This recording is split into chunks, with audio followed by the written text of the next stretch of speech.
How's everybody doing? Good. All right, what a beautiful day. We just took a tour. It's terrific. Certainly, as we are walking around, it's beautiful to see Big Farms. But good afternoon. My name is Paul Drake, and I'm the Somerset County Commissioner. And certainly, it's my pleasure. We're going to have a great program today. My role today is really just to kick off this event. First, I'd like to thank Margaret Waldock for hosting this important event here at Duke Farms. Certainly, Somerset County, by all questions, is very fortunate to have such an amazing resource in our county. So I want to thank you very much. Certainly, as you hear today, Duke Farms is a national leader in advancing so many environmental initiatives, including sustainable agriculture and many important global lessons on climate change. I spent a lot of time here as one of the gardeners here in the community garden. But before we start the formal program, I want to recognize Doug Fisher, the Secretary of Agriculture, for a few words.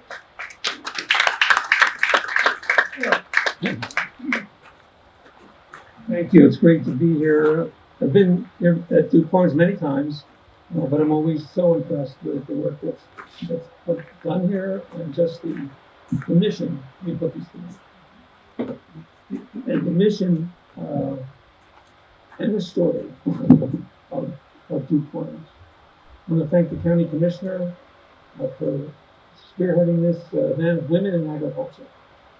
And that's a big topic because there are so many women that are so important and so valuable to the agricultural landscape of the state. They have amazing farm operations. They're involved in so many decisions that are made throughout the state. We have our own state board members. Debbie Norz is here on the State Board of Agriculture. Holly Christina is here, our newest board member.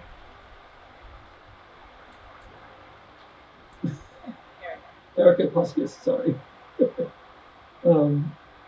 They are going to, really help transform the board with many of the decisions that are going to be made now in the future for agriculture. And we're so excited that they're on the board with us. So glad to be here. It's very impressive. And I'm really curious and interested to what the panelists are going to say today about the role of women in agriculture, which since the beginning of agriculture, women have played a big role in agriculture. But now we're just going to hear about those added dimensions that we think will bring to the forefront. So thank you. Thank you, Mr. Secretary. So just a few more words. Tropical storm, as you know, Tropical Storm Ida showed us the immense power of nature. Certainly, there's no engineering design that could account for a rainfall event of 8.5 inches in 4 hours. But really, to paraphrase Ian McCard, we need to design with nature. We know that also food insecurity is a real issue here in Somerset County. And this is further amplified during a storm when so many people are displaced from their homes.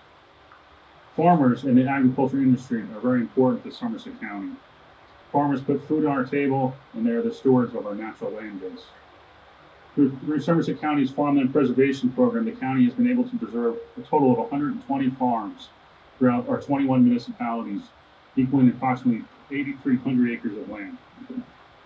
And as you see in the back table, the draft county farmland preservation plan is now available for review and comment from the public, and we encourage all of you to review that both online and as you see a copy in the back. But this plan is an update to the 2008 plan and has a renewed focus today about education and outreach as well as coordination of farm bills throughout Somerset County. And certainly it's very exciting that our program today will discuss the growing and important contribution of women in our industry. We have Margaret Waldock, who's the Executive Director of Duke Farms. We have Lauren Salvatore, who's the Sustainability Agriculture Coordinator for Duke Farms. We have Joanne Powell, who's a Professor of Animal Science at Delaware Valley University. We have Debbie Norz, who's from Hillsborough here, co-owner and co-operator of Norz Hills Farm and Market. And we also have Erica Puskas, the co-operator and co-owner of the Middlebush Dairy Farm and Big Cow Creamery. And I believe Susan Payne and Jeff Everett are maybe from SADC here, but I know they send their regards. But I also want to recognize the important work of our Somerset County Planning Department, including Walt Lane, who's the Director of Planning, and most importantly, who works for him, Kate Kasser, who is the planner who works so closely with our agricultural community here in Somerset County, as well as the County Ag Development Board, Without her organizational skills, this event would not have happened. And finally, I want to recognize my friend Tony McCracken, who was a planner with the planning department, and after 34 years, he has announced his retirement. So the farmers in the county are going to miss him, but certainly we wish him good luck in his retirement. I'm sure we'll see him on the farm or on the golf course. But thank you. Now I want to introduce the Commissioner Ellie Marano, my colleague, and she'll lead the next part of this program. Thank you very much. Thank you, Commissioner, and welcome everybody. We are blessed with a gorgeous day in a perfect venue, so we are so proud and happy to be here. Our thanks again to our State Secretary of Agriculture. Thank you so much for coming with us, Secretary Fisher. Thank you so much, Cindy and Rachel, for coming out too. We really appreciate it. And let me acknowledge our president of the Somerset County Agricultural Development Board, Mark Kirby, is here with us today. So we are surrounded by some really great people, so thanks for being here. As you know, I love to be Somerset's best cheerleader and tell you all the fabulous things we have here. And I'm going to tell you a really interesting fun fact.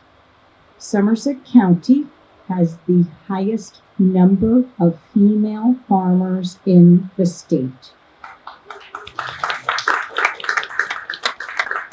So I'm really, really proud about that. Spoken from a woman who serves on a commissioner's board of 60% females. So Somerset County, we appreciate our female farmers and we welcome you here today. Thank you so much for being with us.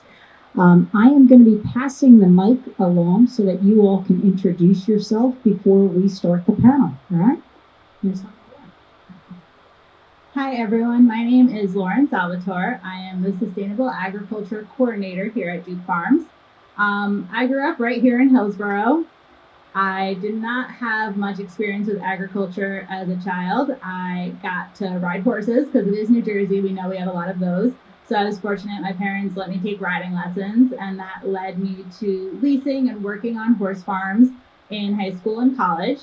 But then in college, I strayed again. I went to Rutgers for a degree in environmental policy, and that landed me here at Big Farms.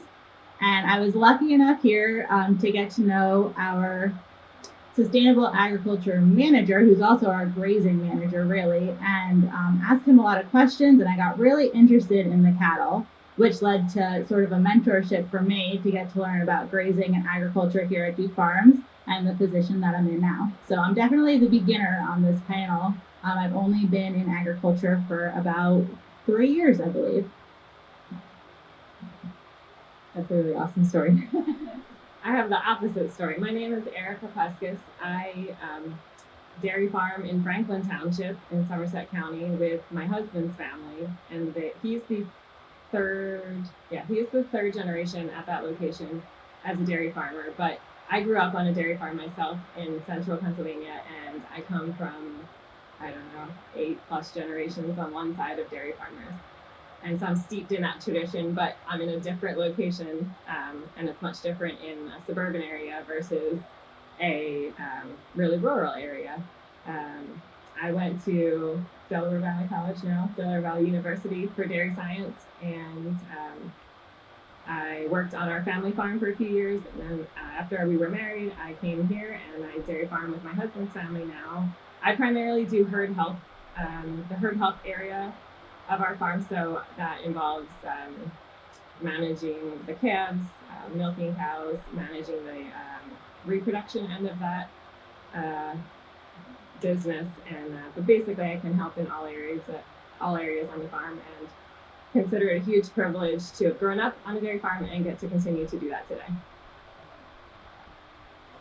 Hi everybody, I'm Margaret Waldock. I'm the executive director here at Duke Farms, and I am not a farmer, nor have I ever been a farmer, but I have been working in the conservation field for over 20 years, and I really credit that with the sort of my early origin story, which is my parents, who were working class kids from the city of Rochester, New York, managed somehow to scrape up enough money to buy less than an acre of land that was carved off by the farmer who ran the truck farm behind our house. And so I thought of myself as a farmer growing up because I played in cucumbers and pumpkins and the woods and streams of that farm. And I also understood I got a good understanding and appreciation for the relationship that farmers have with rural communities and the importance that they play in those rural economies.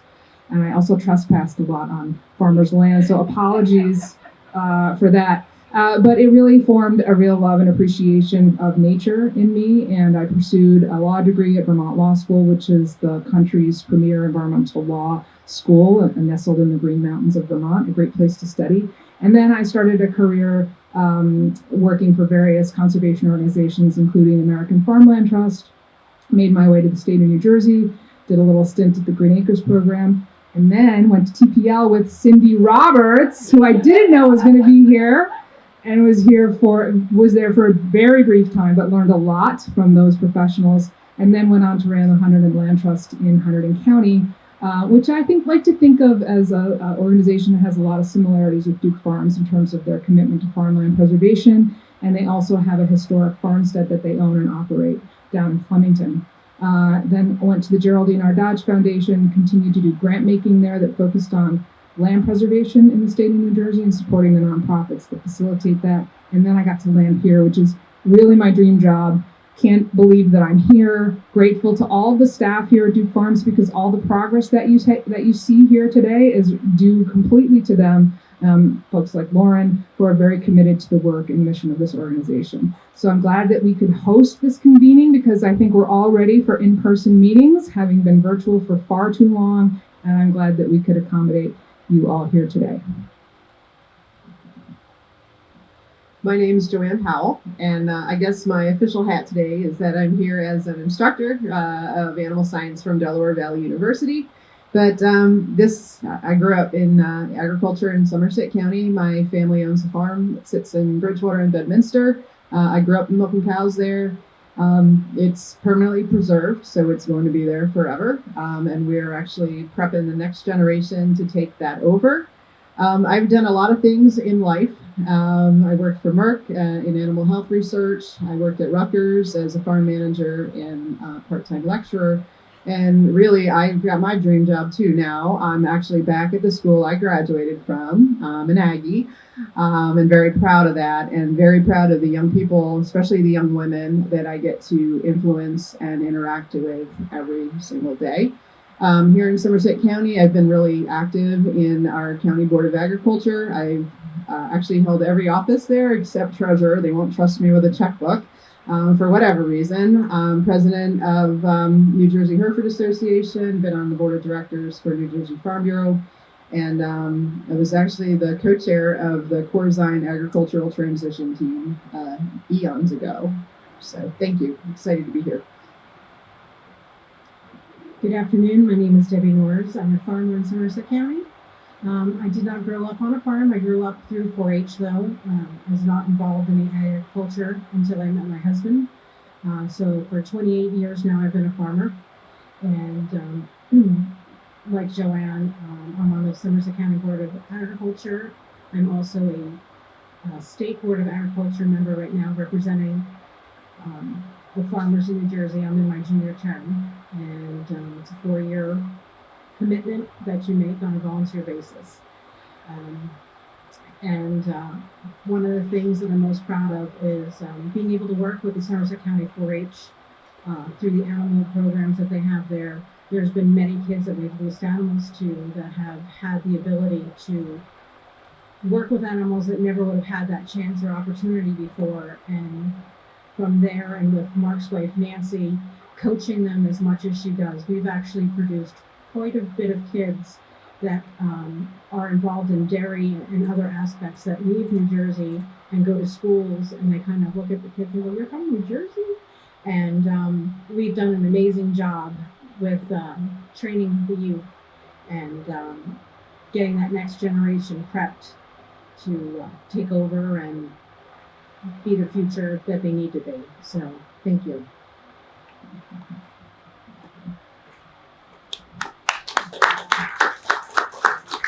So we have a fantastic group of panelists with us today, bringing very varied segments of the agricultural community. together. So this is awesome. So the first question I want to pose today is the work of conservation and stewardship. We hear a lot about that. People's minds immediately go to government entities like the county or universities like Rutgers here. But I want to talk about that and how it's important and what you do in your roles with conservation and stewardships. I'd like to start with Margaret and Erica on this question, and just give the mic back to you guys. Thank you very much. So this theme is very near and dear to my heart, and also this is really what Duke Farms is all about. So how many people went on the tour this morning? Okay, so you got to see Duke Farms stewardship and conservation in action. For those of you who weren't able to, I invite you back. We are a public institution open to visitation, so please come back and visit us. But for those who don't understand the history of Duke Farms, this is a legacy of our founder, our benefactor, Doris Duke, who had a vast fortune and properties all over the world, and in her last will and testament designated that Duke Farms and one other property that she owned in Hawaii would be the only fixed assets that the foundation would retain. She had a fierce commitment to this place, and I think that speaks a lot about the importance of Duke Farms in terms of not only her own life, but I like to think that she understood the sort of changing landscape around her throughout her lifetime and saw what was happening in Somerset County in terms of development, and recognized the importance of this 2,700 acre contiguous piece of ground and how important it would be to the future of the communities here in Somerset. But she was very specific. The mission of the Duke Farms Foundation is a commitment to steward this land for the protection of wildlife and biodiversity. So that is what drives us here. I recognize that while we are farming, we are not traditional farmers. We're not small business owners. We're not making a living off of the farm. But there's a lot of overlap and intersection between the kinds of conservation practices that we're deploying here, using farming, in particular cows and rotational grazing, to support habitat restoration for threatened and endangered bird species in particular, and to really look at farming as a way to complement conservation and the protection of those wildlife species that we are entrusted with doing. So our mission drives different decisions in terms of the kinds of farming we deploy here, because we have to have those conservation outcomes. But I think there's a lot that we can contribute to in terms of the conversation around regenerative ag here at Duke Farms in Somerset County and beyond. I'll come at that question or that topic from a little bit of a different angle.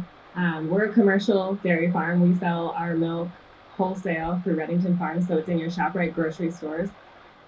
We also do cash crops, hay, grain, corn. So we're looking at it from an angle of how to preserve the land so that it's able to feed people continuously. And our cows are part of that story. Cows generate a lot of manure, and that's a tremendous asset to a dairy farmer. And actually, I mean, to any farmer, honestly. Our dairy facility is a composting bedded pack. So as the cows live in there, they turn the material and compost it, and it becomes a tremendous nutrient. And so we return that to the soil. We're constantly working to try and incorporate nitrogen by rotating crops. Soybeans and legumes produce nitrogen, and so if we rotate, them into a field, and they put nitrogen back into the soil for the corn the following year. So crop rotation is another method that we use on the farm.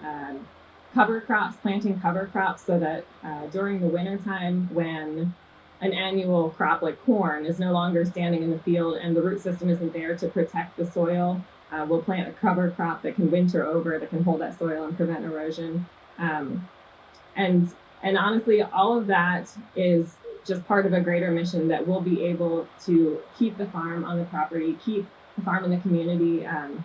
We have a giant fiberglass cow in our pasture, and she's sort of like a local legend. When we tell someone where we live, we say, that big fiberglass cow, the big cow on South Middlebush Road, and more often than not, they recognize that landmark. And actually, my mother-in-law didn't grow up on a dairy farm, but she grew up driving by the pasture and seeing the cows there, not, imagining that she would ever be a part of that business. But that's the legacy that we have in our community, and we're very interested in staying there. And in order to do that, we're very aware that we need to take care of the precious resource that we have.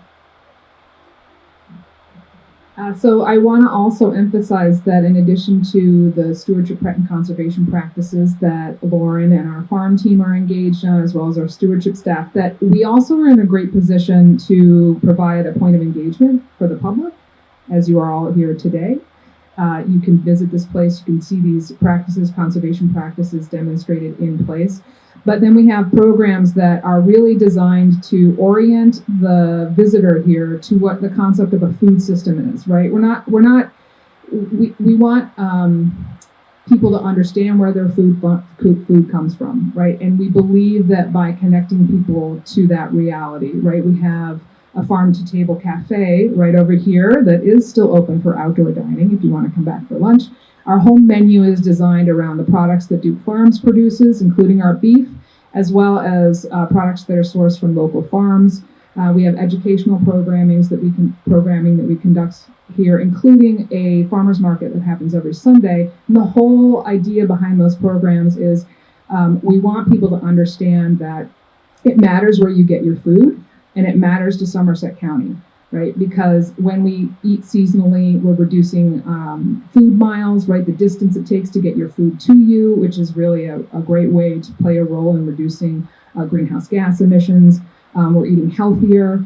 And so all of our programs are designed for that. And our hope is that not only will that, what we want to happen from those educational programs is that the person who comes here and is oriented towards a food system is going to support Norz Hill Farm, is going to support the dairy farm that's left in their community, right? The more educated consumers are as to why it matters their food choices, the better it's going to be for all of the farmers who are growing locally and trying to, remain productive in a state that has a lot of pressure on farmers right now. So that's definitely a part of our mission as well, that public education and outreach component.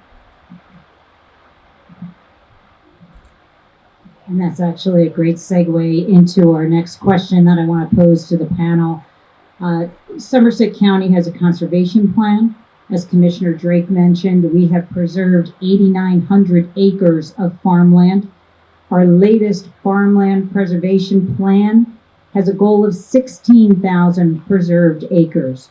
So Somerset County does have a commitment to agriculture. Our tagline is making vibrant connections. So I want to pose a question this time to Erica and Debbie, because you are our farmers here in county. How do we make that connection with the public, like Margaret was saying on her side? So let me start with Erica, and then we'll jump over to Debbie.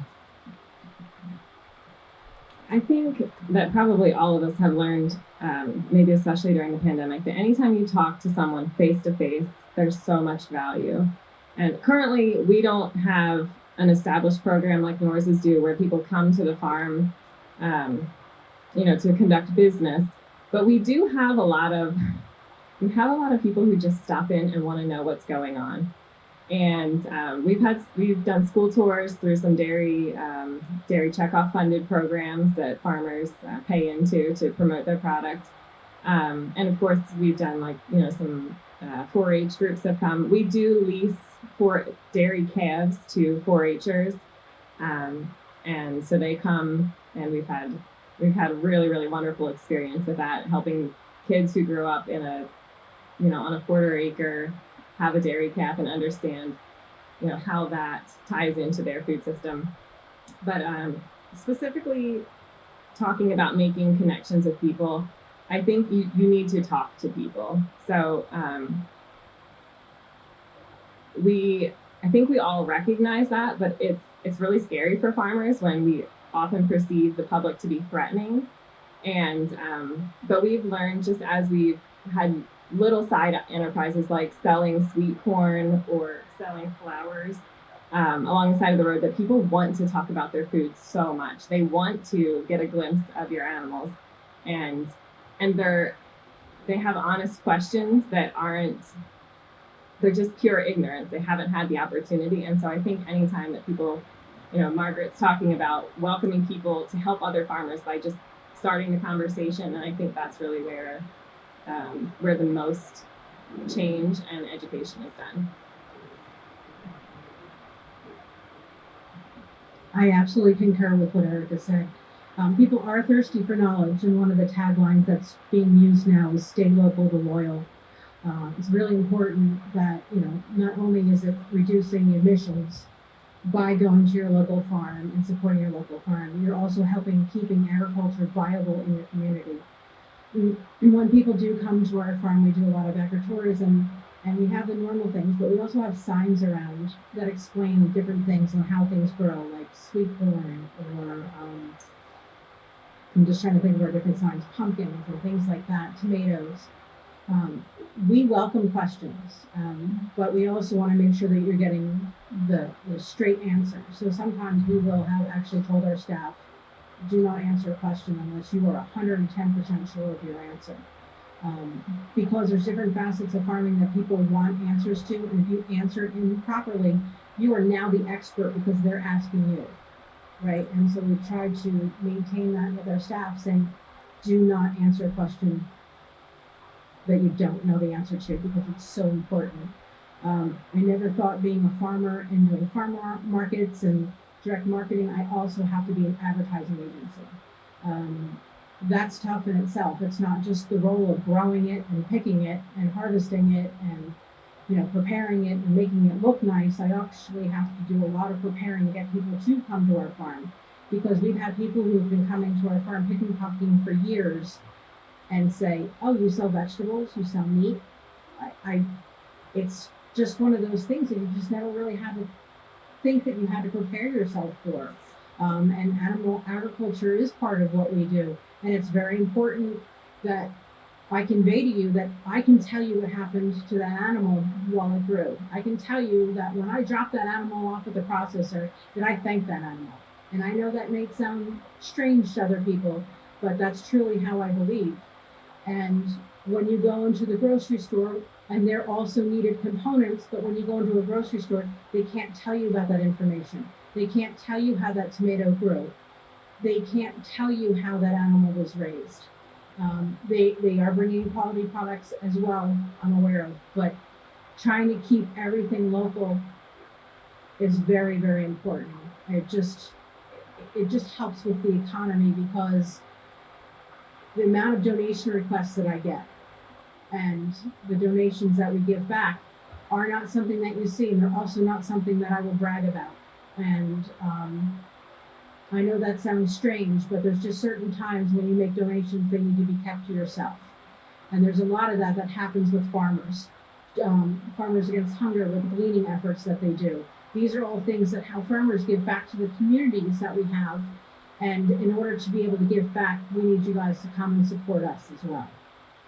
So, thank you. I hope that helps. I think that just as a practical how-to for people who are I've gone to farmers markets and I've done that kind of stuff. Also, just telling your neighbor, if you learn something about a local farmer, next time you're chatting with your neighbor, tell them, build that trust with somebody else. And also supporting the businesses that farmers depend on. Infrastructure is a huge problem in New Jersey with ag infrastructure. So if you go down to the Bell Mead Co-op and buy your mulch, now they're still in business, and I can buy calf medicine, or I can buy chicken feed. And so going to the county fair and walking around and seeing the exhibits and supporting the kids who have joined the 4-H club to learn about animal agriculture or to grow tomatoes in their garden. Those kinds of things are tiny little dollar choices that we all make. And when you put them into the local aspect, the businesses that support youth or support agriculture, it really does make a huge difference. Thanks. And by the way, we're going to have some question and answers at the end. So if there's anything you're thinking of, just hang on to it and we'll get back to that. How do we engage our young people? How do we bring them in? As you said, Margaret, you weren't a farmer to begin with, so this is new for you. So what's your thoughts on that? And I'm I'm going to ask Lauren and Joanne to start the lead on this. Joanne, we haven't heard from you yet, so I'm going to bring it on down to you. Okay, well, it's interesting to me. It's always interesting to me. I've been a 4-H leader in Somerset County for over 30 years now. It doesn't seem possible, but so I've seen an awful lot of kids come through that program, and I've seen an awful lot of kids whose lives have been changed because of that program.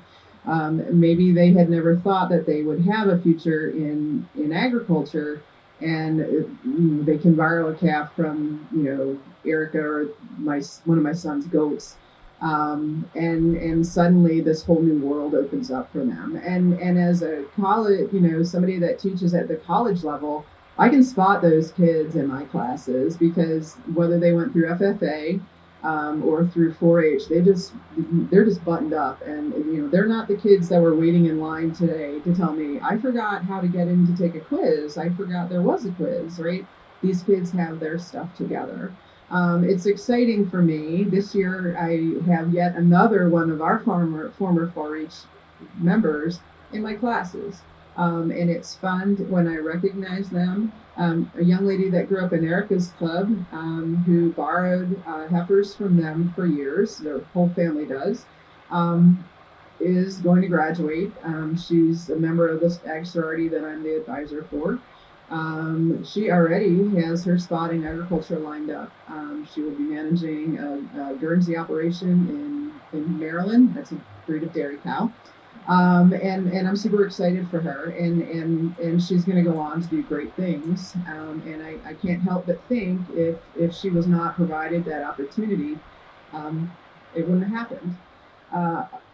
Our VOTEC here in Somerset County, Eric Fargo's doing great things. I'm on their advisory board now. He's trying to implement some animal science curriculum into his program as well.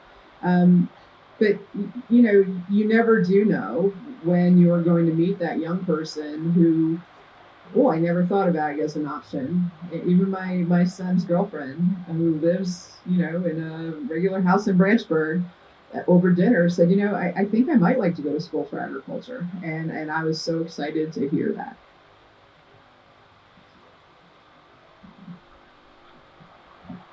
So I'm going to come out this from the other end. I am that kid that was interested in agriculture that kind of never found a way in.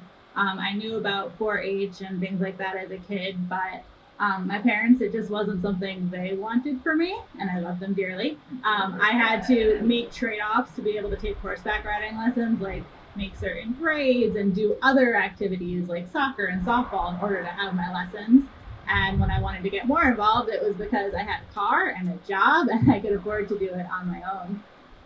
But like I said, I was lucky enough here that I think I probably may have been one of those students, but with our manager here, Ron, that every time he walked in the door, I was just drawn to him. Like, what were you doing today? And what's it like raising the cattle here? Oh, one calf. Like, what do you do when that happens? And how do you make hay? And I think I just wore him down enough that he let me start to come out to the farm and see what happens out here. And I've been absolutely drawn to it. So I don't know if I have like the answers now, how to get like kids like me more involved, but I think that's definitely going to be something I'd like to be a part of here in Somerset County, but through Duke Farms as well. Because I am so, and now that I am a part of it, I see that there are ways to do it, even if you might never be able to access to own farmland, like you said, to work for other organizations, to work for some of the companies that support farmers, working for seed companies or as an agronomist or in animal nutrition. There are a lot of ways to be involved, and you can pursue it even if you're not going to be a farmer. And I was just so lucky here to kind of fall into a mentorship and to have an organization that said, this person wants to learn about cows and learn from this person who's been doing it for so long to kind of carry it on here when he retires. So just if anyone out there has kids or anything or wants to be involved, even because I wasn't a kid, I was already 25 or 26 when I came about this opportunity. And it really was just asking questions and wanting to be involved and following him around the farm as he was weighing steers and, checking cows. And he was able to see that in me, that she is really interested in this. I'm going to give her a chance. And I'm very fortunate that he did. And I really, really love what I'm doing now. And so, yeah, I came out the other end. I don't have the answers yet for how to get more kids involved, but I know that I want to be a part of it. Sure.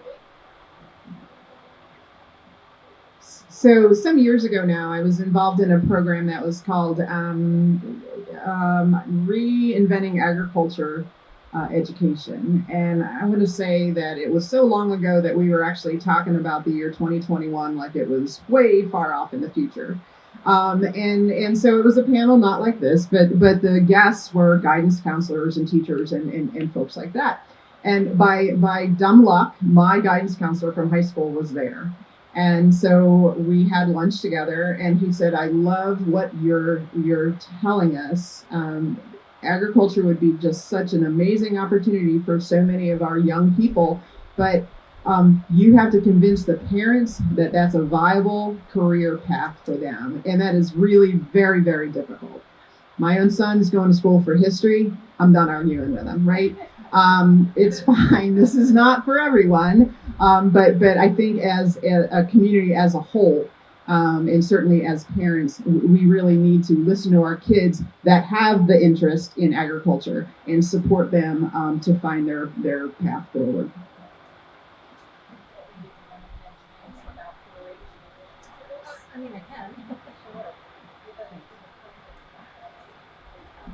So the one thing is Joanne's family was one of the first to lease animals to kids, and it was called Borrow a Calf, but somehow National changed it to a leasing program, which actually makes it sound like the kids pay. And for over 25 years, my husband also leased out animals, and my kids did as well. And there was never a penny charged to any of those kids. In return, sometimes the kids were asked to do chores around the farm, but they never had a financial responsibility except for possibly buying halters and being responsible to get them to the shows. And what an amazing thing that is for a child that doesn't have that opportunity. And that's why, it is the parents that have to be able to make that commitment for their kids. But if you know of somebody, I strongly encourage you, if you see that their child has a love, to get them involved in any of these programs. My son went through the VOTEC ad program as well. He went to Universal Technical Institute. Nope, sorry, wrong kid. He went to UNOH, University of Northwestern Ohio, because that was the one that we could find for ag mechanics. It wasn't any of these other ones. They were just all trying to push refrigeration and large commercial vehicles. So he's back on the farm with us. We're really happy to say, and we're kind of seeing how that's going right now because they all have their own ideas.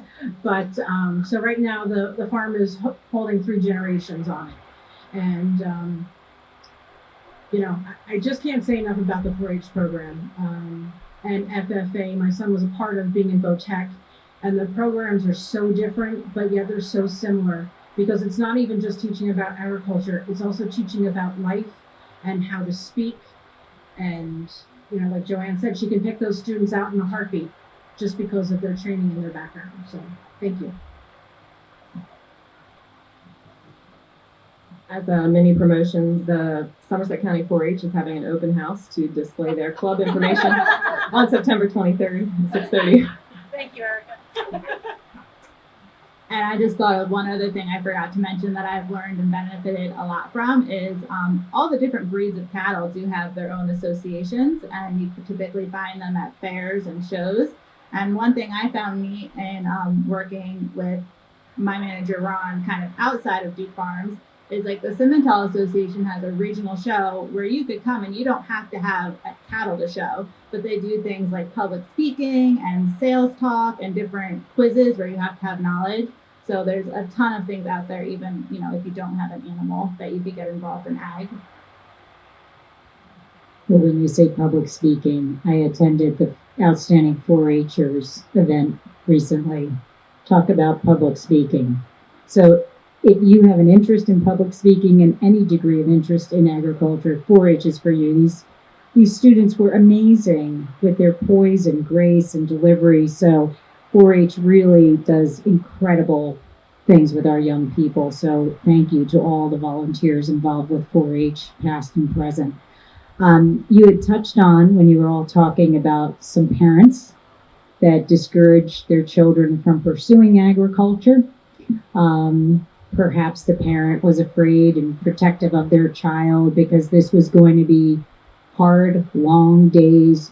You can't take days off from animals or plants. There's no vacations in the summer. And perhaps it's a parent's way of trying to overprotect their child because it is a harder lifestyle. And speaking with one of our farmers earlier, had a knee replacement. It's a physically demanding job.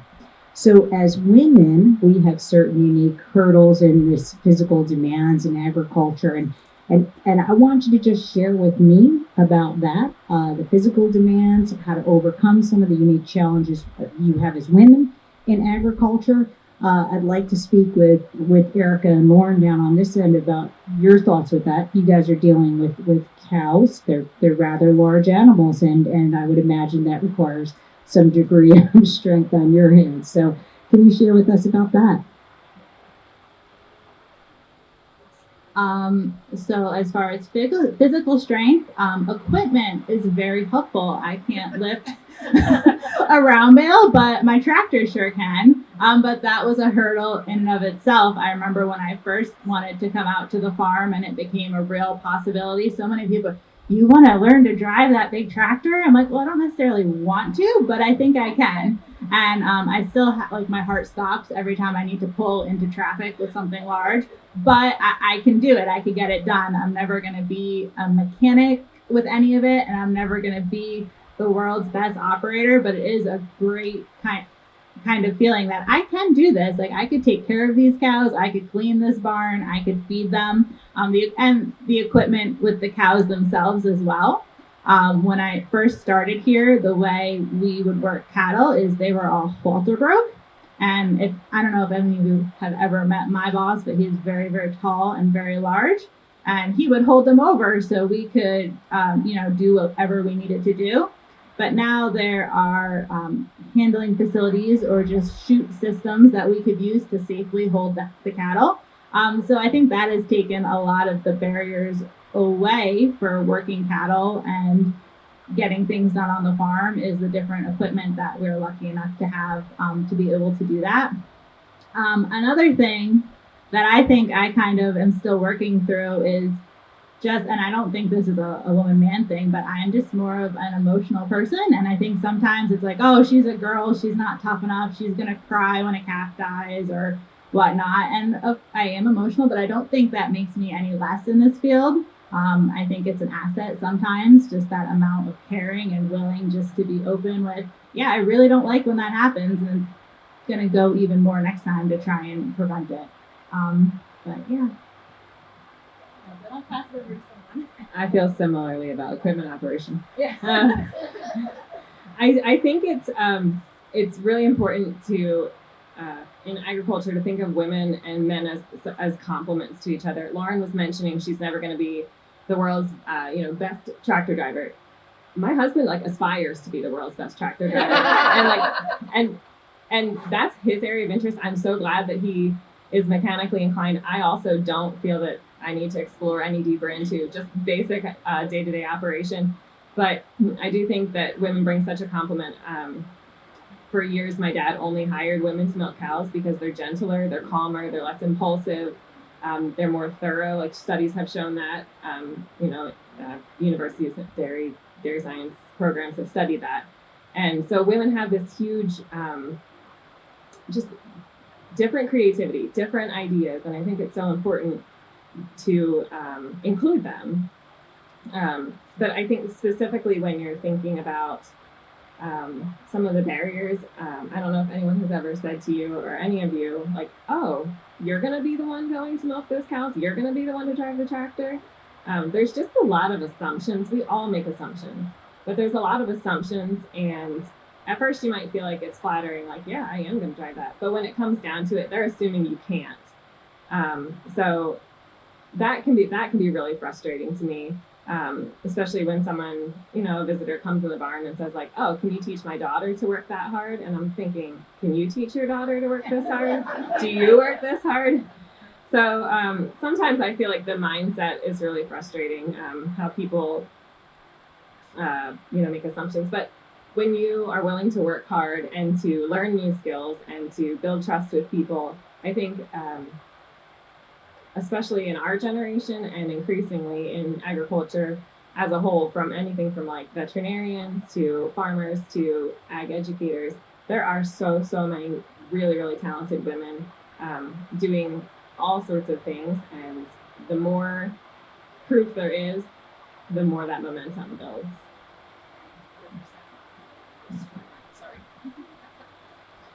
I agree with what both of you said. I personally love driving equipment, and the coolest thing I get to do is be kind of baling hay along the road.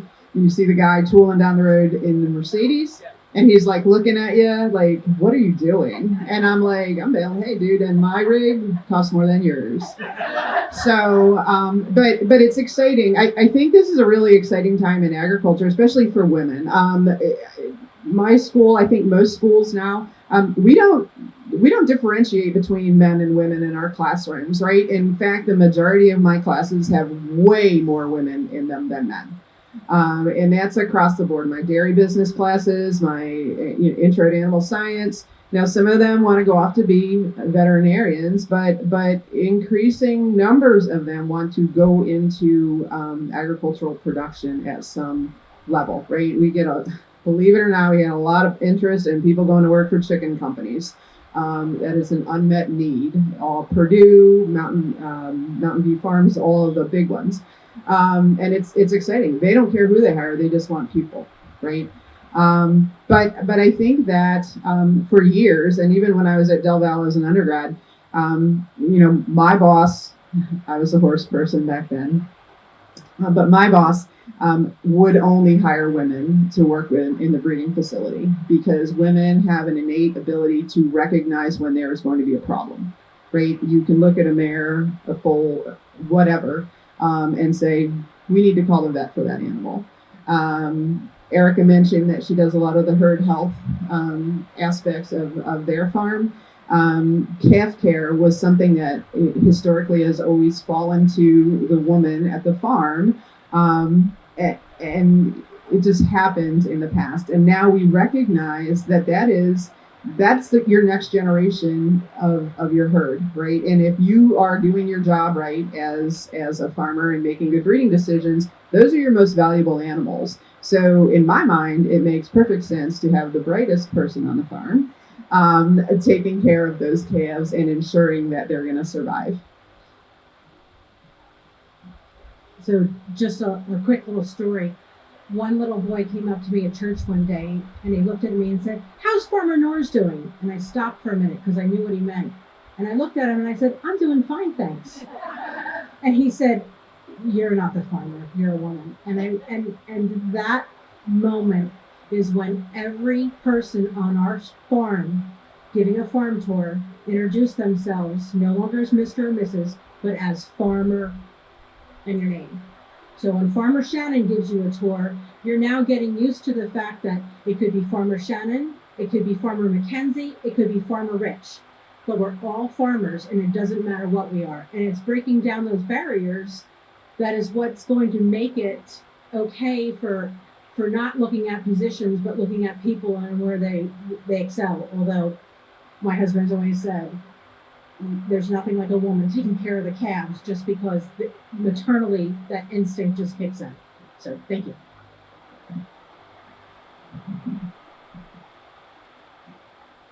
I like getting the mic last because I can chime back in. But that is a lot of what my boss has said to me too. I kind of focused when I was speaking about, the things I had to overcome. But when he hired me, he said, "This is why, because I see you out there watching the cattle. You know all of their little, habits and their little differences. So you're going to be the one that's going to notice that one's not quite right, that one's off." So I think that's definitely a trend. So before you leave, I want you to take a look at that display board in the back, because one of Joanne's classes at Del Val, the student picture, I believe, is the bottom right corner. And I want you to look at how many females are in that picture. And I believe the one man that has a lanyard is another professor. So I believe there was one male student. But to echo the point of what these women are saying, the future of farming definitely includes females. And that picture is just proof of the people that are going to study in this field. So do take a look at it before you leave. It's very interesting. So Margaret, earlier you were talking about the pandemic and people wanting to know their food sources and where their food was coming from. It's led a lot of consumers to want to know where this is happening. So can you and Debbie and Erica share what changes you've seen occurring since the beginning of this pandemic in March of 2020 and about food sourcing? So, how many of you remember the financial crisis 2008? Yeah, right. Like that was a big deal. When this pandemic hit, I felt this deja vu, because in 2008 I was running the Hunterdon Land Trust, which had just started a producers-only market, and all of a sudden it felt like everybody wanted to know about where their food was coming from. Everybody wanted to grow a garden in their backyard. There's something about this moment of sort of scarcity and fear that I just feel like drives people to the basics, right? Like, where am I getting my food? Where am I going to get my water? How, and so I feel like I felt that again when this pandemic hit, right? We're all in our homes. There's shortages in the grocery store. And it all of a sudden becomes very clear, like, oh, wait, it's not as easy as it usually is. And in that moment, we saw even though this place was shut down in early days of the pandemic, because we had to figure out how to keep our employees safe and how to keep visitors here safe, we reopened, and there was a commitment to, we're going to have the farmers market again. And people showed up in droves. Like, they wanted to be here. They wanted to connect with their farmers. Our community garden, as Commissioner Drake here will attest, is sold out, immediately. As soon as the membership opens up early in the year, those plots get taken. So I really do hope that we don't lose that insight as things get comfortable again, right? Like, we go back to like, oh, I don't need to worry about this anymore. It's an opportunity to seize, and I encourage the county and the Ag Board to do what they can to really keep that message going, because it is critical to our sustainability. These crises aren't going to stop. They're going to keep happening, right? So we have to continue to build the infrastructure that we need in our local communities to support farmers and to really connect the consumers to those outlets for local products, because it's essential to our survival. I mean, we all felt that this year, right? Like, we all felt really close to that. But yeah, we had an overwhelming response to those kinds of programs during this pandemic, and learned a lot in the process of what the consumer wants, and also learned a lot about, like, we've got a lot of farmers who have really tapped into that direct consumer kind of model, right? But I would say there's not enough because I know that markets compete for farmers, right? And farmers are overwhelmed by the demands. They can't be in a million places at once. They've got labor challenges. It costs them money whenever they want to show up at a market. So we need more. We need more local farmers to really continue to meet the demand that consumers have for these products.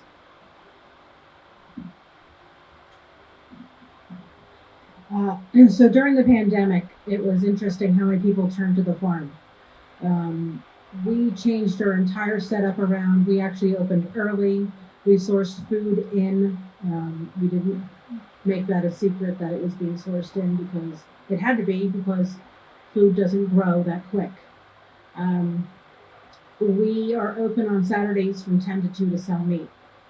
And then somebody said to me, "You're going to sell out of meat this weekend." I'm like, "What are you talking about?" Well, we didn't sell out of meat that weekend, but we started sourcing food in. And within the matter of a month, we went from a few people coming and visiting me on a Saturday to having a tent like this open with produce in, and we just changed our whole philosophy around from we wouldn't let anybody touch the food. We were taking it, putting it in the baskets, and we would walk around with them.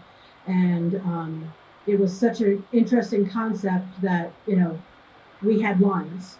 The line to get into our place, we would open, whatever day it was, we open up. There were 7 cars sitting on the side of the road. We had to open up a half an hour early because we knew that that was going to be a problem where we are. Everything changed so fast, and then it went on for a year, and then kind of seemed like this year people weren't as interested of coming back to the farm because, you know, we don't have all the extra offerings like toilet paper and those types of things. And I even noticed that 2 of my farmers markets were down, but 2 of them were up. Actually, I'm sorry, 3 of them were up and 1 was down. But when you go into a town in a farmer's market, you have to be conscious of how much the farmer's time is worth. Because when a farmer packs up to go to the farmer's market, for a market that'll start at 9 o'clock, we start packing that truck at 6, right? And then to get there, and then the farmer's market ends at 1 o'clock, we don't get done until 3:30, 4 o'clock, because everything has to be unpacked and done. And then after that, all the animals and all that other stuff that a farmer has to do gets done after that. So it was great when everyone was coming to the farm, but now all of a sudden, it just kind of seems like they're not, and I'm not sure why. I know that we're going to get a lot of visitors, which I'm really appreciative, because we're going to start with the animals being open and coming and picking your own pumpkins and things like that. Really, really important just to stay local and loyal. I mean, Jersey Fresh is a great product that has been publicized, and, you know, trying to keep everyone with the Jersey Fresh is Cooler advertising campaign that they did this year. We just really need people to know that the farmers really care about the products that they're putting there, and that they can talk to the farmer. They can't talk to the farmer when it's in the grocery store. So while the pandemic opened up a lot and people were able to come in and talk to their farmer, they felt really good about it. I don't know how to continue that feeling with them, because the security of food is back in the grocery stores again. So, you know, there are people that want to know, they want to be able to talk to us, and it's really good, but I need more people to do it. So. What is things going by? Can I talk? All right. So first of all, I waited in line well over an hour to buy food from her a couple of times last year. But one of the things that I've been kind of preaching to my students is what I hope we learn from this COVID situation is really how valuable our farms are, and how important it is for us to get out there and support them. And maybe some of these consumers will start thinking, boy, you know, instead of going to the supermarket, because I feel like strawberries in January, I'll think a little more locally, and I'll support those local farms. I kind of wanted to echo some of what Debbie was saying. We're a commercial farm, so we don't have a market. I think I've mentioned that before. And for dairy farmers, you probably saw reports of people dumping milk at the beginning of COVID. And that was a labor issue, and we all have been hearing about labor issues. But it was a really scary time for us. We couldn't just sell our milk on the corner because it has to be processed, it has to be bottled, and those aren't things that you can just do, at the snap of a finger. So it really was, our pricing is, we always get projected prices for the next month, and our prices were almost cut in half just like instantly. It was a really, really scary time to be a dairy farmer. And it did show us, so it's been interesting just talking to other farmers in the area about how their planting strategy for this year and what percentage down they were going to plant this year, or how much more of something they were going to plant because of last year, and trying to calculate those numbers. So it's just been a really interesting phenomenon just to observe, even as someone who's not growing vegetables or produce right on the farm. Thank you. So, okay, I'm unprepared for this last one here. Somerset County is a leader in the most female-owned and operated farms in the state. Today's discussion truly emphasizes that the future is female and farmer. So, what are some of the new trends in agriculture that excite you the most? So, why don't I pass it down to Joanne to start, and then we'll do a circle that way.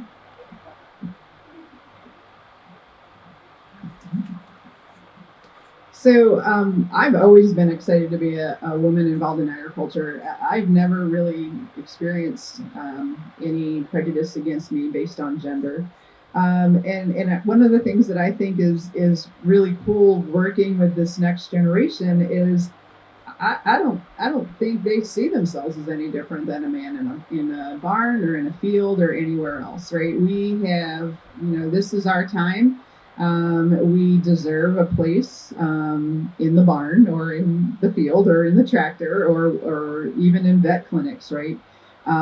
Because we're incredibly talented, we're smart. I like the part about how do you deal with large animals, and we deal with large animals by being smarter than them and outthinking them. And as I tell my livestock handling kids, you have to convince them it's a good idea that to get on that truck to maybe go meet their maker, but we spend a lot of time really just out thinking things. I'm excited when I see people that are coming up with new products that are figuring out ways to connect with the public, whether it's through social media. There's a lot of really cool Instagram accounts to follow, Facebook pages, even funny stuff you see on TikTok, right? That's ag related, that's telling our story. And I think that is really another area where women excel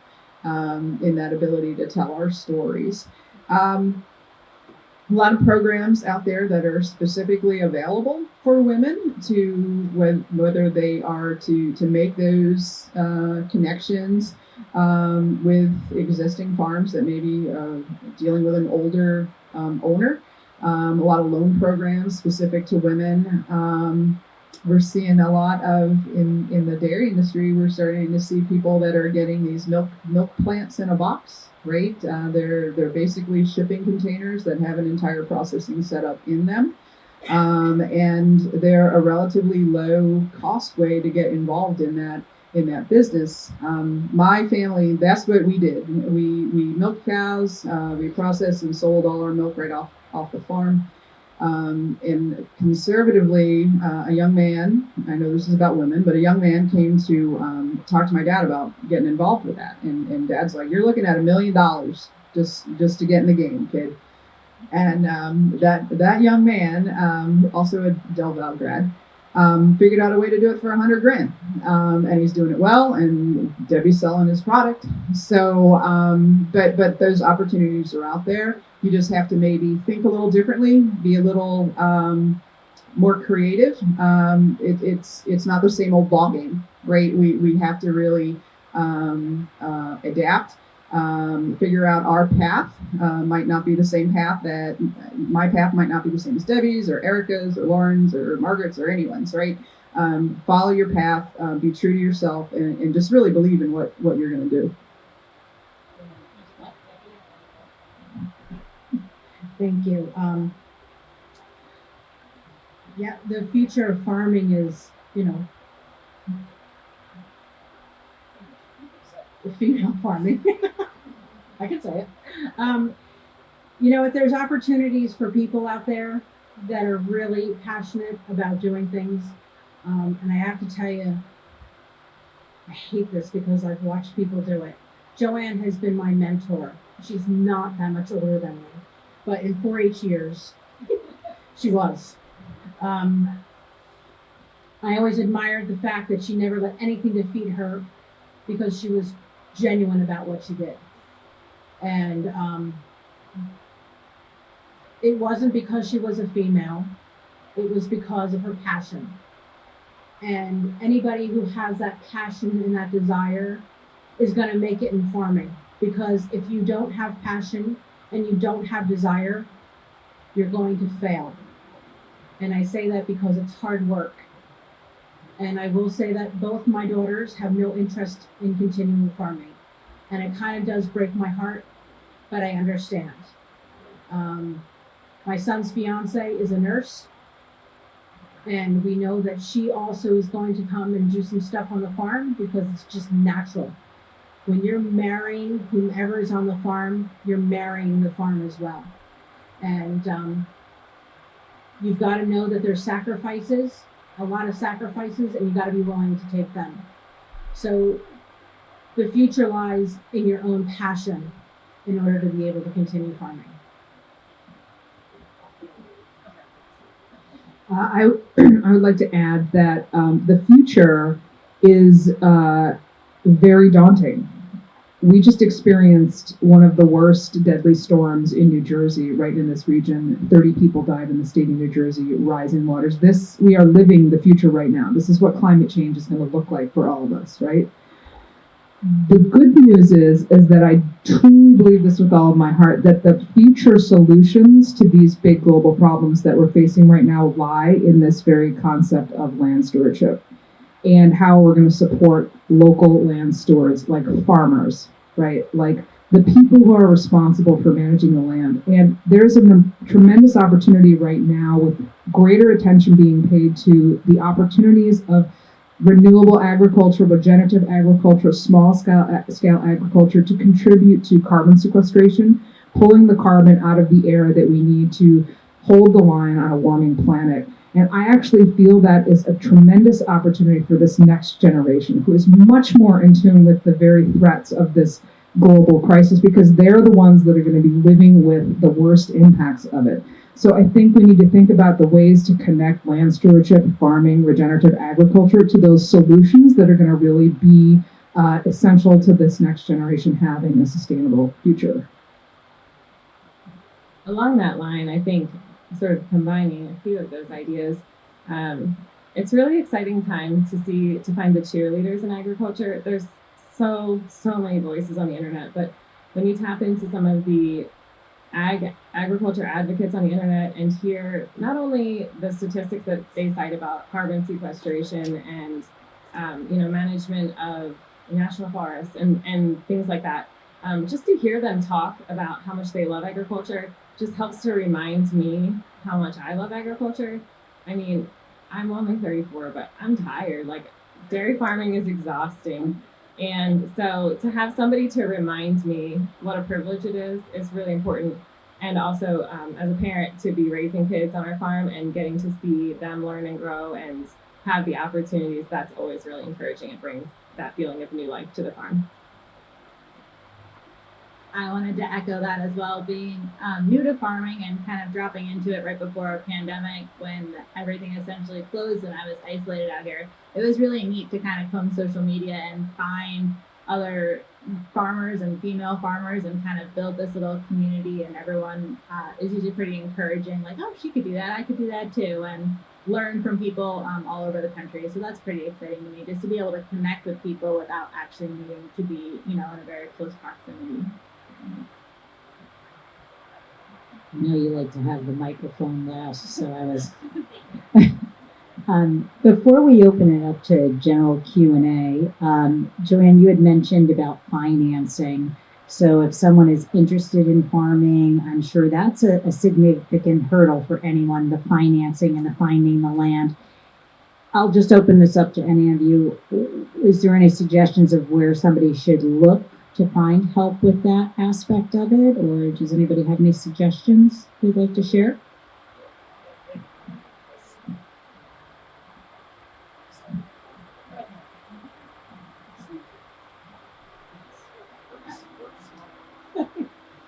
So people are looking to get into farming and financing. There's a couple different opportunities between FSA, which is Farm Service Agency. There's lots of low interest loans out there for different types of agriculture products and things like that. But if you're under 30, there's opportunities. Farm Credit East also is in our area, and they have opportunities for those under 30. If you're starting later in life, you might have to pay a little bit more on the interest side, but there's still opportunities for you as well. Those are the two big ones that I can think of, and I know that PNC Bank also works with farmers as well. They have a person in the area also. So between FSA and Farm Credit, they're the best places to start. Also, there's also programs like through New Jersey Ag Society called New Jersey Ag Leadership and Development. There's Annie's Project run through Rutgers. There's different things that will help you set yourself up right. You just have to find those avenues, and Farm Credit and FSA are probably your two best to start with. So, like Debbie said, FSA would probably be my go-to to at least start the process, because they're actually step one in any kind of financing program if you're going to go with a government entity.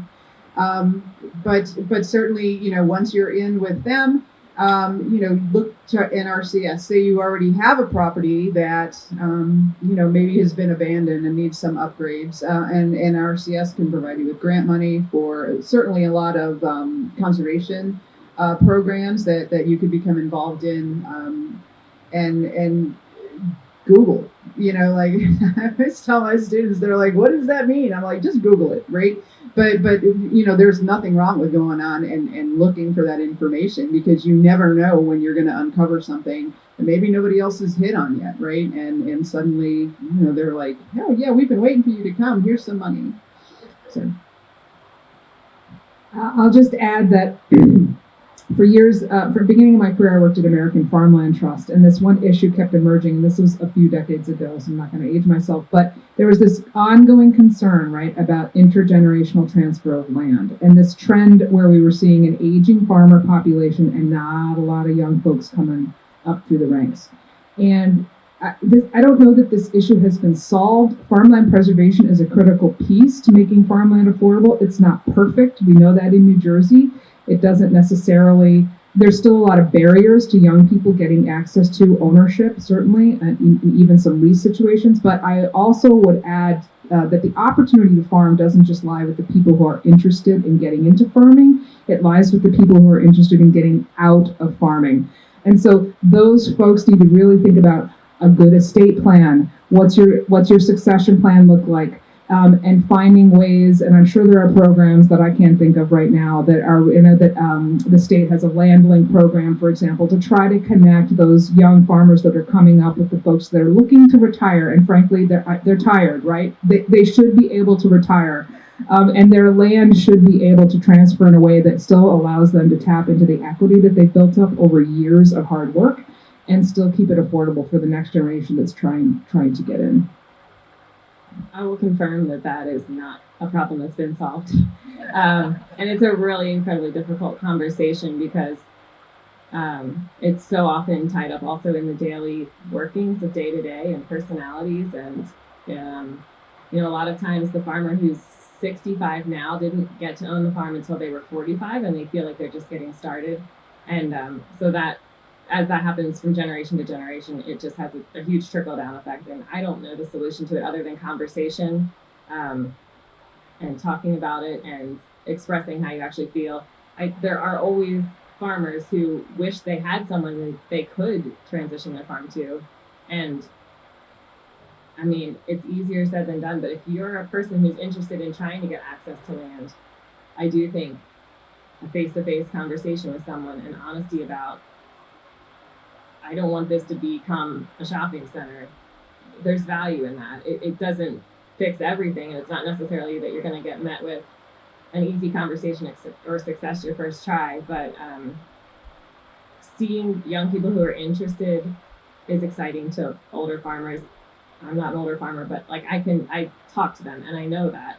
And so if you're, willing to work hard and you're excited about it, try and be where the farmers are. Attend the Board of Ag meeting, or I'm not sure what other example of that to give, but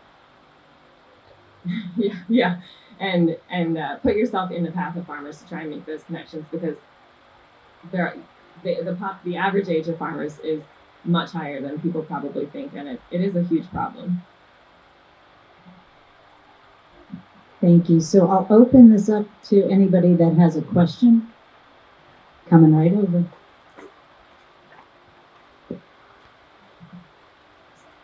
Hi, I know where some local markets are by name, but is there like a website I can go to see where all the local farms are in Somerset? So if I wanted to find out what they had in, and On the back of our handouts, we have in there a link to our county website. It's called the Somerset County Agriculture Series.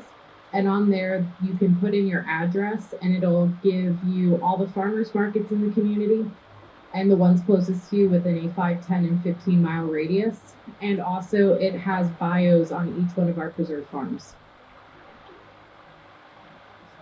I'm going to have to give a plug for our planning division, especially Kate. She has done an incredible job, and we had a fantastic summer intern this year that helped us with a resource guide for farmers markets and COVID safe protocols to follow. So we are very blessed in Somerset County to have such a great team. Okay, so a question from the live feed. What is that? So our question is, what was the moment that you knew that you wanted to either stay in ag or enter into ag?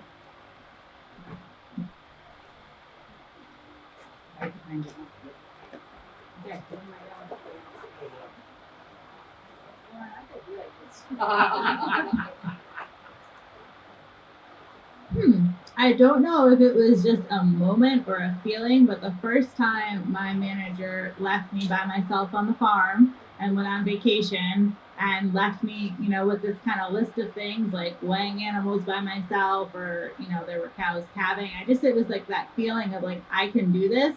And I think that's the moment I was like, okay, I'd like to stay in this forever. I remember a time in 9th or 10th grade where we took a career test, and I remember turning to a kid who was sitting beside me who was also involved in the FFA program at our high school. And I remember we both said, I'm so glad I already know what I'm going to do. And we were both like, we didn't, I don't think that we either of us had a fleshed out plan of how that was going to look, but we both knew how we're going to be involved in agriculture. Again, not a farmer, but knew that I wanted to be in some sort of work adjacent to farming. Really, as a kid, and engaging in cucumber wars with my brother and the neighborhood kids in the farm fields behind our house, and also digging in the farm dump behind our house, like every farm dump, right? Rich with old glass bottles and for some strange reason in Western New York, clamshells, which we could never understand. But I just knew that being in connection with rural landscapes and the people that are responsible for the land and managing those landscapes was really important to me. So I joke with my students that I work with animals because I don't really like people that much, but that's not 100% true. I think it's just what you do, right? It's been in my family's farm, has been in our family since the 1700s. So even though I'm not there, I have cattle there, I'm not there every day. I had to get a grown-up job, I guess. This is the wrong way to put it, but a job with benefits, we'll say that. But I still I'm kind of attached to agriculture, whether it's doing animal health research, so I can make sure that, Erica's cows are parasite free. Whether I'm teaching the next generation, I always still have my hand in agriculture. I guess for me, it would be the moment Rich asked me to marry him. It was pretty simple, but probably one of the most profound moments that I can think of is we were not engaged yet. And I was walking up with, we were a dairy, we were milking 300 cows twice a day by the end of 2009. But somewhere around 1991, I was carrying 2 pails of milk, 5-gallon buckets, up to feed the calves, and I fell. and I dumped the milk all over me. And my future mother-in-law turned to me and said, you know, people pay a lot of money for that, and you just got it for free. I think Rich knew at that moment that if I could take that and joke, that he knew that I was ready for the farm. So I just kind of joked, but I didn't really have a projection in life except to be a travel agent. And then I did that and I didn't like it. So this is just something that just metamorphosed, just happened. And I'm blessed and grateful, and blessed I was able to raise the kids on the farm. So thank you. Do we have any more questions?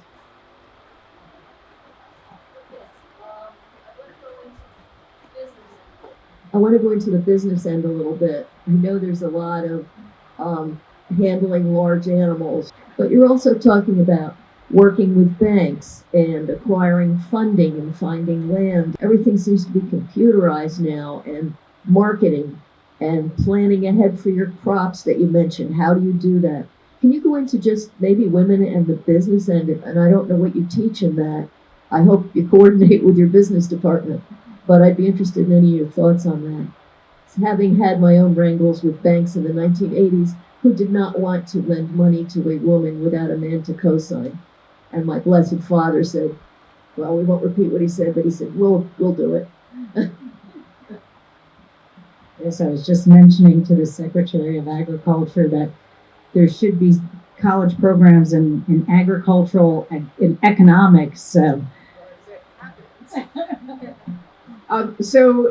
running a farm is no different than any other business. And one of the courses that I have the good fortune of teaching is dairy business analysis.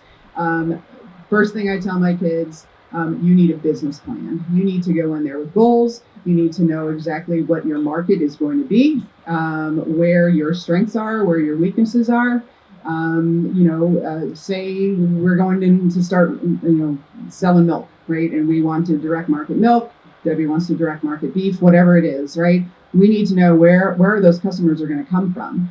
That suburban development that surrounds our farm on three sides is an opportunity for us, right? Because there's our client base. The young man that went into direct marketing milk, when COVID hit, he polled his neighbors and said, hey, if you could come here to buy milk, would you?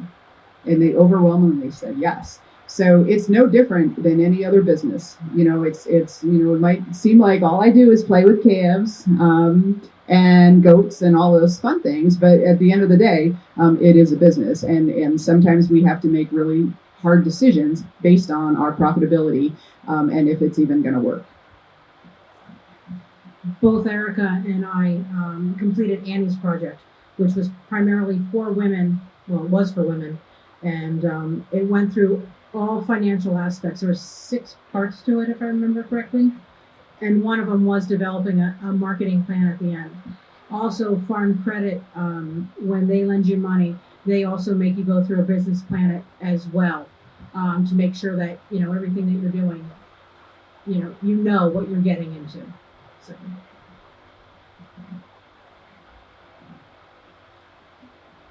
I think just from an attitude standpoint, I had noticed this, and then I heard someone say that men will be more likely to apply for a job if they have at least about 60% of the qualifications, where women will apply until they have 100%. And my husband always says, well, what's the worst that can happen? Just ask and see. And to try and adopt that mindset of what's someone going to say no? Asking questions and being like, well, why can't I?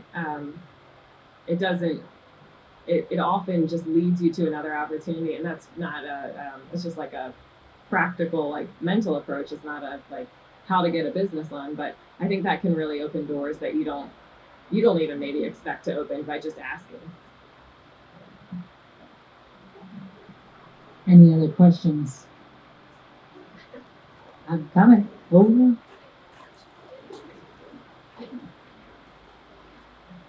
I have a question about the kids in the 4-H, hoping to get them into the future of farming, the boys and the girls.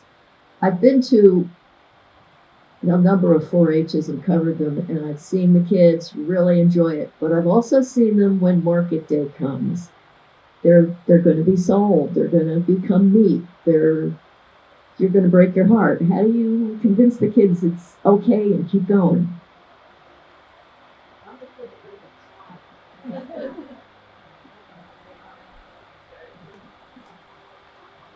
That is part of some of our biggest messaging. And I casually joke that you can't be a farmer unless you just want your heart broken over and over, because cows are really good at that. It's their expertise.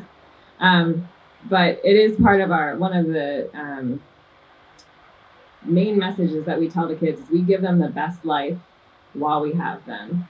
And I have a 10-and-a-half-year-old cow right now, and she's not looking so good. And I'm not fond of the idea of selling her at all, but she has had such a good life. And it is, it's all in, I think when you see the hands-on, like how dear those animals are to us, but also how important of a source of protein they are. And it's a hard lesson. I distinctly remember watching a calf die when I was like 5. And it's a very, very hard lesson. But it is such an important lesson as a person in the world to whom very hard things are going to happen. It's a lot easier to have that be an animal. And that lesson applies to your dog. It applies to your grandmother when she, passes away. It's an important lesson, and it's hard, but it's so, so worthwhile.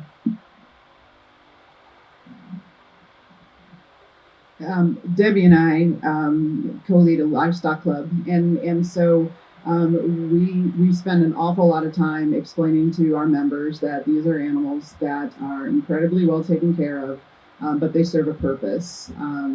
And we have swine as one of our club projects, and when we first started that, we had a bunch of people with pot-bellied pigs that wanted to join the club, and I was like, nope.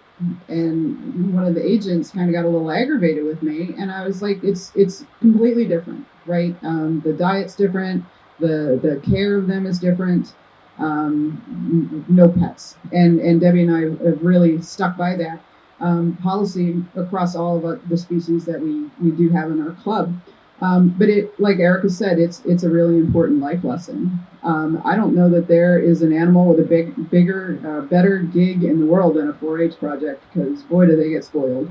But it's, those kids are going to go forward from that day. And yes, emotional. I did market lambs briefly, and realized I really hate sheep with a passion that burns really brightly. And but you know what? As much as I couldn't stand them, I got a little weepy during the auction. And you know what I found out? Mark backed me up on this. When you start crying, people bid more money for your animals. So my dad used to accuse me of slipping an onion in my sleeve when I went up there. But it is. And those kids, yes, they're upset.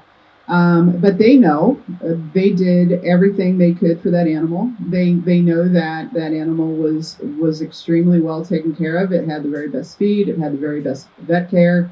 The things that we do to our market animals before a show, when they're getting blow dried and we're worried about conditioner on their hair and keeping them cool and all of those things. So those kids are going to now go forward and say, when someone's like, oh my God, farmers are so mean to their animals, how can they eat them? They're going to say, you know what, those animals have a really nice life, and they are well taken care of, and they really and genuinely matter to their owners. One of the things that my kids are different just because of the nature of growing up on the farm. And one thing that we always said to them is honesty. We didn't sugarcoat anything that was going to happen. The market lamb, they have to see them on the rail afterwards.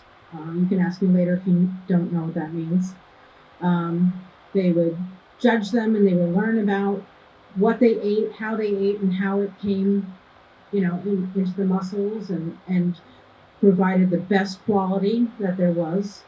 In our club, for 2 years in a row, 3 years? 3 years. They did a market pig, and the pig was not sold. The pig was donated to the food banks. So the kids worked with the animal, they knew the outcome, and it wasn't helping them in any way. There was no funds raised for it that they were getting back. The animals, the first year, I think, went directly to the Network Food Bank in Bridgewater. And then I was at a farmer's market in Franklin, and we had a jar out there specifically for that fund, and that helped pay for the processing, so the kids didn't have to do that. And it went to Franklin, Hillsborough, and then in Bridgewater, and the same thing for the following year, and then COVID hit, and the one who initiated that project decided to go away to college. So we haven't moved any forward with this year yet because we don't know, but helping them do that helps them understand about feeding and not getting anything in return, but donating it to the food banks. So being honest and explain everything that's going to happen ahead of time, it doesn't make it easier, but it makes you understand. So I hope that answers your question. We had a steer born, or a calf born last year that we made into a steer, and our kids would introduce him as, "This is Ferdinand, we're going to eat him." So teach him early, tell him the truth. And on that note, we have time for one last question. Does anybody else have any questions? Okay, what's the live feed?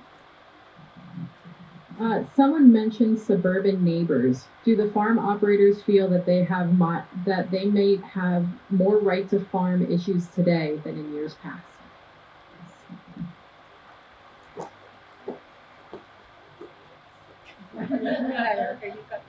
We are surrounded by people, and driving equipment on the road that is slow, that is big, and our main road that backs up with traffic every night during rush hour. It's incredibly dangerous, and so we have a lot of struggle with that. We farm within certain hours so that we can try and avoid some of that. But I don't know if anyone else uses the Nextdoor app, but sometimes my husband will just kind of like get on there and scroll around and see things about like, equipment noise or concerns about animals, things like that.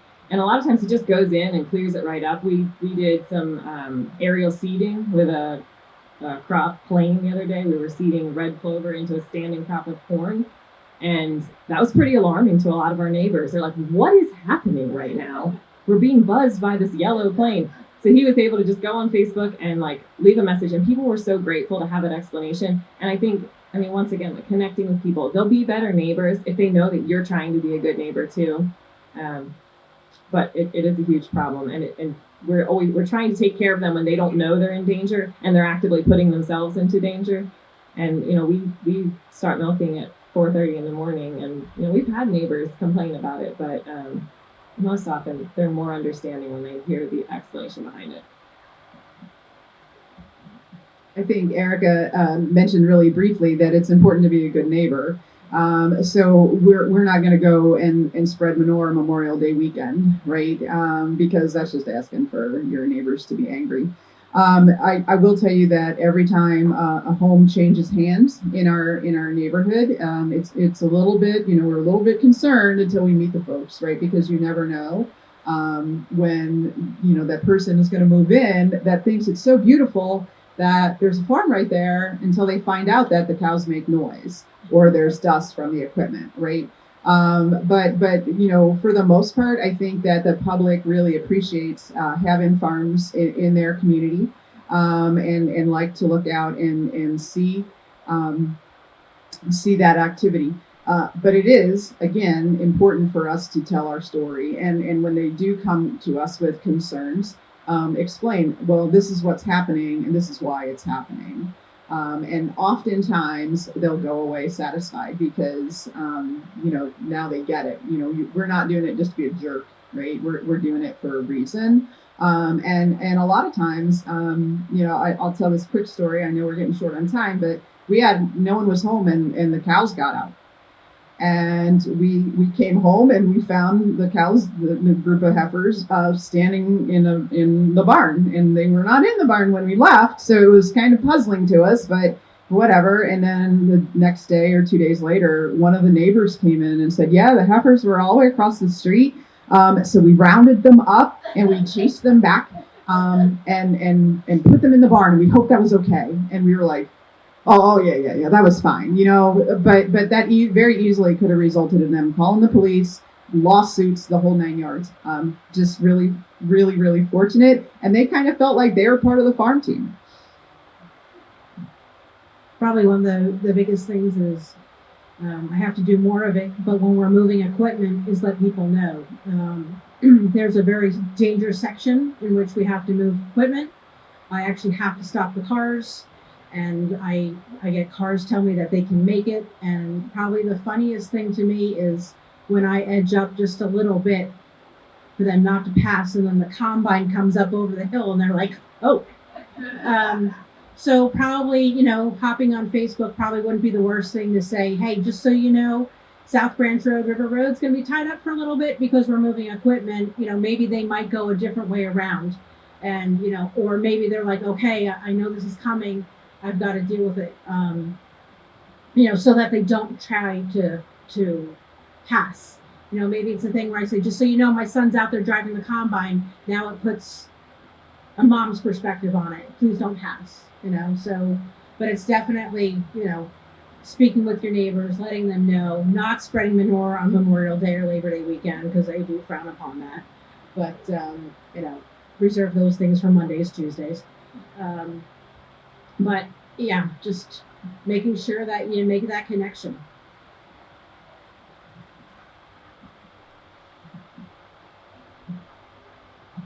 Before we give a final wrap up, I just wanted to walk over to our president of the Ag Development Board, Mark Kirby, and have some words. Yeah, just a few. And I know Debbie and Joanne, Erica real well. So I always turn around. Debbie's heard this before. Okay. I farmed and Moses had short pants on. Okay. I did not come from a farm family. All right. So I was fortunate enough to move into an area in Franklin Township that had farms around it, and I worked for family farms. And the wives stayed on the farm. All right. So these young ladies up here who are describing what they do now in agriculture, and I commend you, Laura, for coming into agriculture, are the future of agriculture. But this future's been building for many, many years.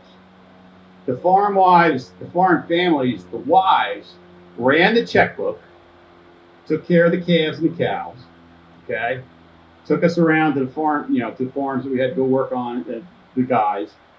And they also decided what was going to happen on those farms with their husbands, equal partners, okay? So how that's involved is, and we heard a lot of things talk about equipment, making it easier to work. Back in the day, it was a physical job, man's job. Not to disparage the women, some women could handle the man's job, okay? But it was a man's job. Today, with the modern technology we have out there, the women, young ladies, are able to do the work that we were able to do when we were younger. And it makes our life easier.